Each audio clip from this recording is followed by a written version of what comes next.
सिंदखेड राजा मतदारसंघातील शेतकऱ्यांच्या प्रश्नांवर तहसील कार्यालयावर शरद पवार गटाच्या गायत्री शिंगणे यांच्या नेतृत्वात महाविकास आघाडीचा भव्य मोर्चा काढण्यात आला।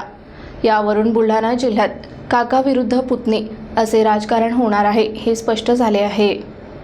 पीक विमा मिळावा, पीक कर्ज, नुकसानग्रस्त शेतकऱ्यांना नुकसान भरपाई मिळावी या प्रमुख मागण्या घेऊन आज हा मोर्चा काढण्यात आला।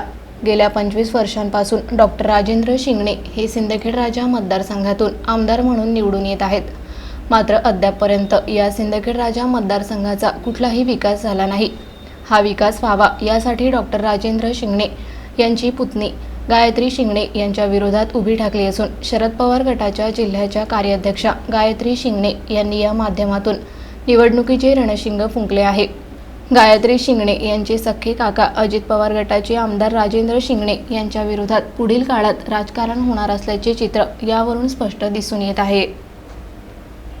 मागण्या त्याच्या शेतकऱ्यांच्या मना, आता आपले रोड रस्ते मना, भरपूर गोष्टींच्या मागण्या आपण त्यांच्याकडे केलेल्या आहेत। बऱ्याच दिवसांपासून रोडचे म्हणजे जे निधी आलेला आहे, निधी असून सुद्धा रोडचे कामं पूर्ण झालेले नाही आहेत। आता बऱ्याच दिवसांपासून माझे सगळ्या इथे दौरे चालू आहेत। दौरे चालू असताना मी बघतीये इतकी रोडची अवस्था खराब आहे। जेव्हा आम्ही ग्रामपंचायतला मी फोन केले त्याच्यानंतर तिथले सरपंच लोकांना आमच्या अंडरमध्ये या गोष्टी येत नाही।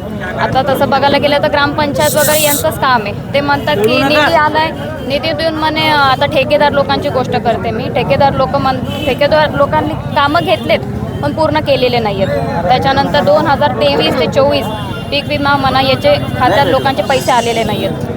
बऱ्याच गोष्टी आहेत, कारण की आता शेतकरी लोकांचं काही ठिकाणी काही भागामध्ये गारपीट झाल्या होत्या। गारपीटचे सुद्धा अजून त्यांना पैसे मिळाले नाही।